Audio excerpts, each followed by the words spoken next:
Hello guys, good morning and welcome back to my channel guys. Ngayon meron po tayo dito isang pirasong sisiw. Okay? Ito. Okay? So isang piraso po tayo dito ng sisiw na kung saan meron po siyang nakabara nito na parang naipot sa kanyang puwet. At yung sisiw na ito guys, malakas po itong kumain. Yan, busog po siya. Tapos ganito, nakita ko lang kanina.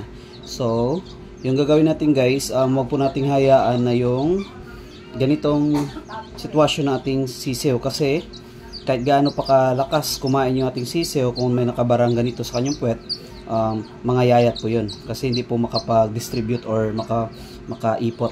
Okay? So, yung gagawin natin, kung may nakita kayong ganito na case yung mga sisiw, tatanggalin po natin yan. Yan po. So, bali itong ipot na to, medyo matigas na. So, need natin na tanggalin. Okay? Yan, dandanan po. Kasi kapag binigla natin ito, makaka-result na sasama yung kanyang balat. Okay? So, katulad nito, matigas na po yung kanyang ipot na nakadikit sa kanyang puwet. So, dandanan po guys. Yan. Yun. Tanggalin po natin yan. At linisan po yung kanyang ano.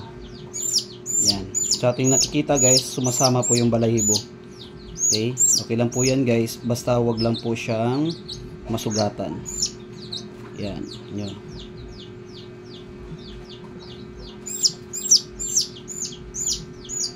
Dito banda matigas na. Dandanan po guys yung pagtanggal ng ipot sa puwet nating ano. Pwede rin ito guys na kung hindi talaga matatanggal, basain nyo po yung ipot ng manok para kahit papano mas mabilis po natin matanggal yung dito nakadikit. So sa akin okay pa naman at yan po, dandanan po. Okay, so yun, kita na yung kanyang puwet. Yan.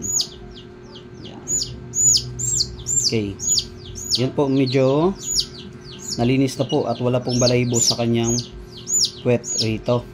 Yan. Yan po guys.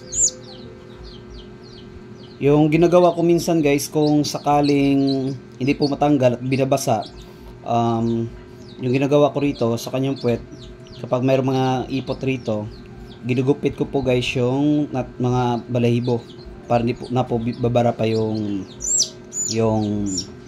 ipot. Okay? So ngayon, dito, pagtanggal natin ng kanyang ipot, sumama rin yung ibang balahibo. So no need na natin gupitin yung balahibo rito kasi nga, nasama na doon sa nating pagkuha ng dry na ipot.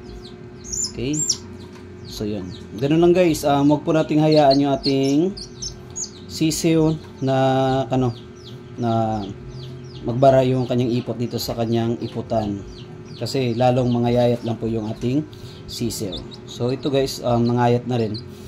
Yan. Pero malakas po kumain at saka busog po siya. Okay. So yun. So ganun lang guys yung gagawin kung in case may nakabara dito sa ipot ng ating alagang sisiw. Okay? So yun lang guys, ating content sa ating vlog and thank you guys for watching.